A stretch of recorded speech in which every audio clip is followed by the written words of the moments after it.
Guys, ito yung mensahe na mag-ingat kayo because for some of you, maaari kayo mabiktima ng scam or panloloko or pang-aabuso ng ibang tao, especially pagdating sa pera or sa negosyo, mga kapiksi. Again, strong water sign energy, Cancer, Pisces, Scorpio. Mag-ingat kayo sa mga invitation, mga referral program, yung mga join ka dito, join ka dyan, sign up ka dito, sign up ka dyan, pagbibigay ng mga information, paglalabas ng pera, especially kahit kakilala nyo, kahit hindi nyo kakilala.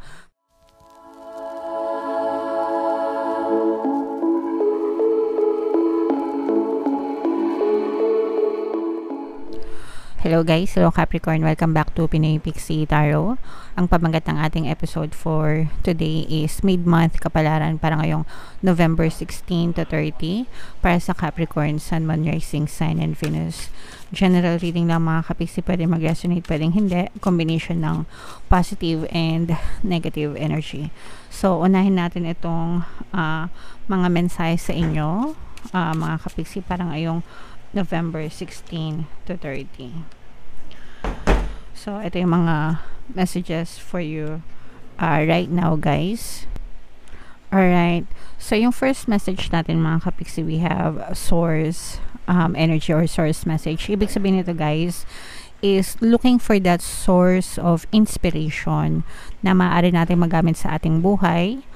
Especially sa mga times na kapag ka demotivated ka, feeling mo down na down ka, feeling mo parang pinagsakluban ka na ng langit at lupa, puro problema na lang, etc. etc. Ganyan. So, you have to look for the source within you, an inspiration within, para ma-uplift yung energy mo, ma-uplift yung vibration mo, and to look at the brighter side of things, mga kapiksi. Sometimes, or most of the times, yung family natin, 'di ba? Mga mahal natin sa buhay. Sila yung nagiging source of our inspiration kasi bumabangon tayo para sa kanila, kumikilos tayo para sa kanila. Gusto natin magkaroon ng magandang buhay para sa kanila, especially kung parent ka or magulang ka. Definitely palaging number one source of inspiration mo yung mga anak mo.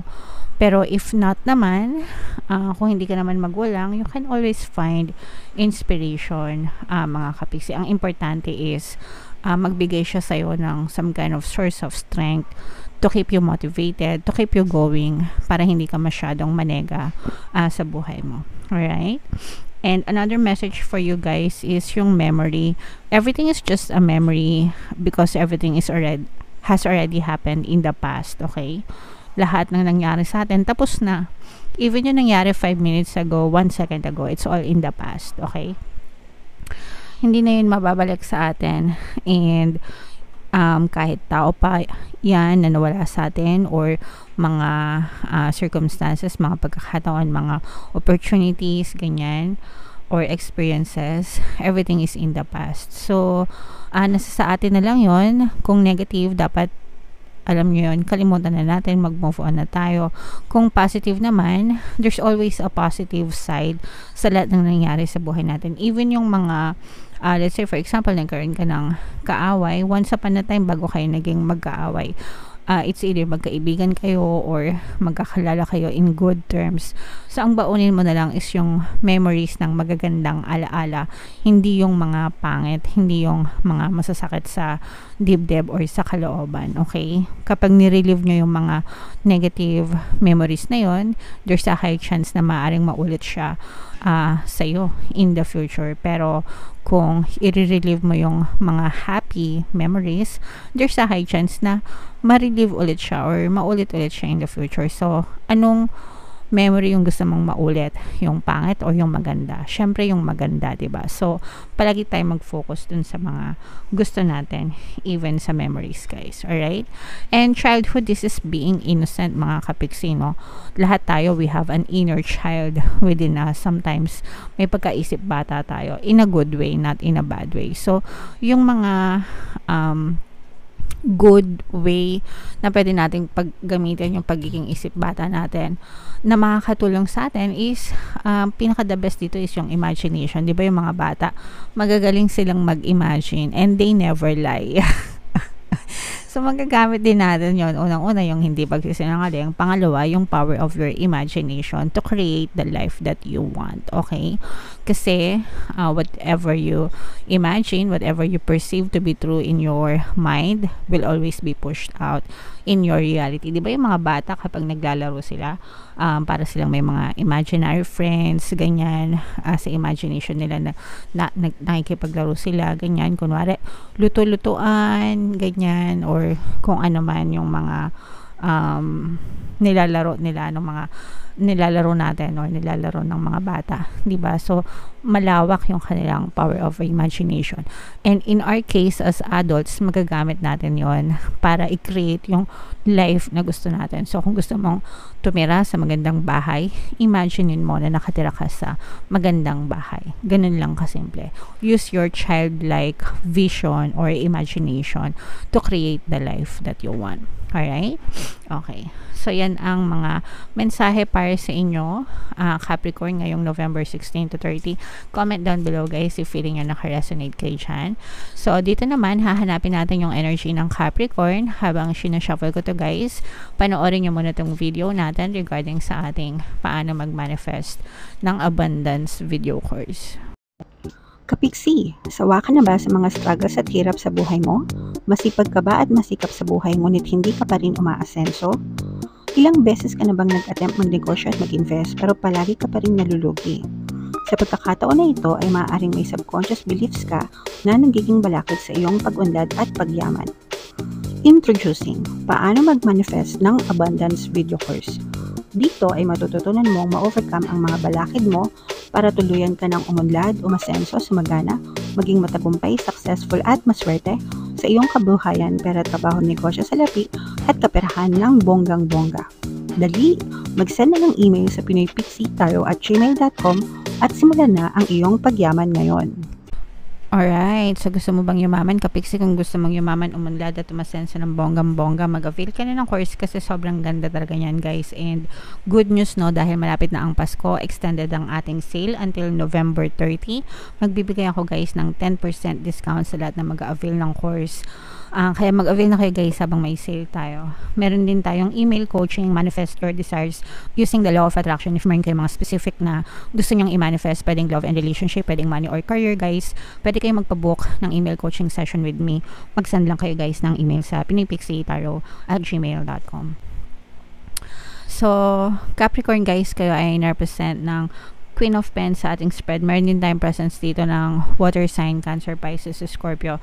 Guys, ito yung mensahe na mag-ingat kayo because for some of you, maaari kayo mabiktima ng scam or panloloko or pang-aabuso ng ibang tao, especially pagdating sa pera or sa negosyo, mga kapiksi. Again, strong water sign energy, Cancer, Pisces, Scorpio.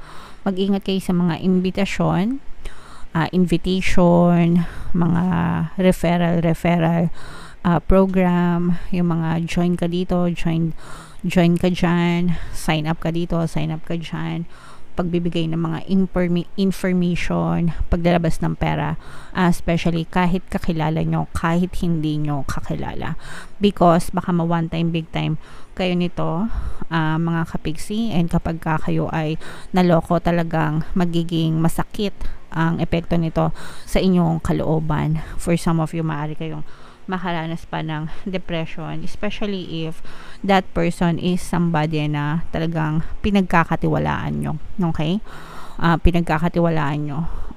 So, for example, kapamilya or best friend mo, ganyan.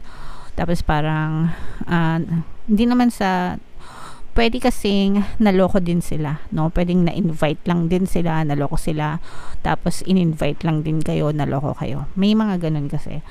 Pwedeng hindi rin nila alam, pero some of them, pwedeng alam nila, tapos parang,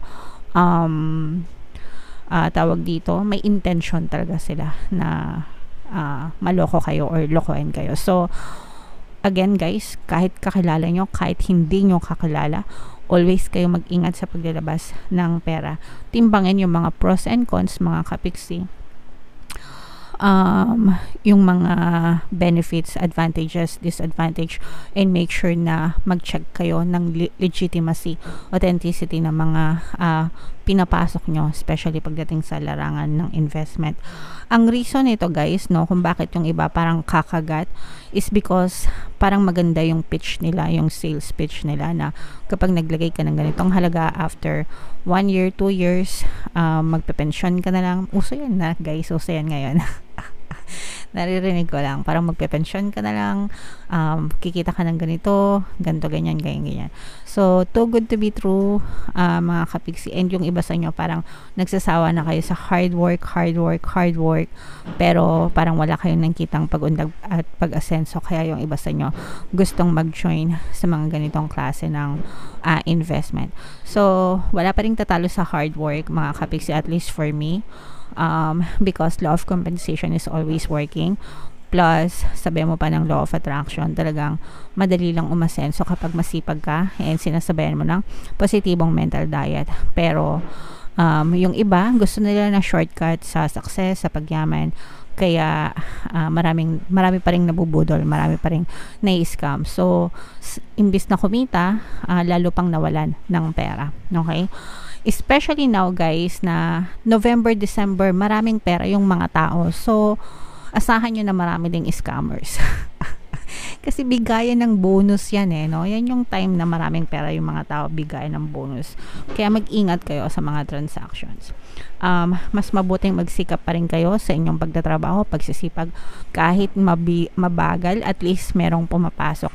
And kung gusto nyo na talagang umasenso at umunlad, sabayan nyo ng maghanap kayo ng other sources of income, like yung mga legit na side hustles, mga online selling, di ba? Meron akong mga napapanood, di ba? Palaging mga nagle-live stream. Menu na to, menu na yan, ganyan. Okay lang yan, mga kapiksi. At least legit, alam mo na sa iyo talaga. Alright? So, yeah. Tingnan pa natin. There's a new opportunity in terms of love, mga kapiksi, pagdating sa romansa, relasyon. Yeah, yung mga natutulog nyong puso, mga kapiksi. Pag-iinitin ni universe yung mga natutulog yung puso, yung mga nanlamig na puso, no? Especially for some of you, baka nanlamig na yung puso nyo dahil sa matagal na kayong pwedeng not in a relationship, or matagal na kayong naloko, tas parang nagkaroon na ng trauma na magkaroon ulit ng karelasyon, ganyan. So parang parang bubuksan ni universe yung pinto ng romantic energy for you, and maaari kayong may ma-meet na somebody new sa inyong love life. Pwede ring to guys, parang old person coming back sa buhay nyo, na parang pakikiligin ulit kayo. Pero pag old person, syempre may old stories na kayo.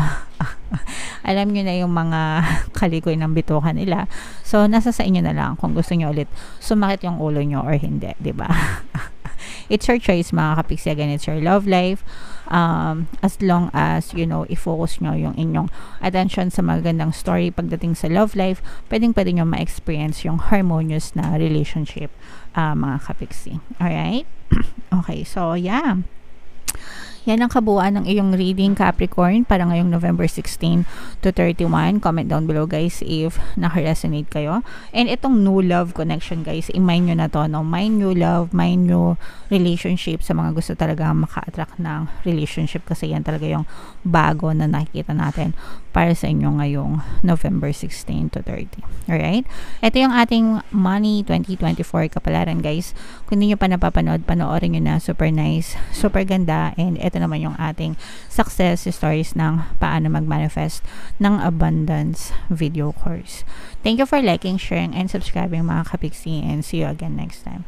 I love you all guys. Have a nice day. Bye-bye.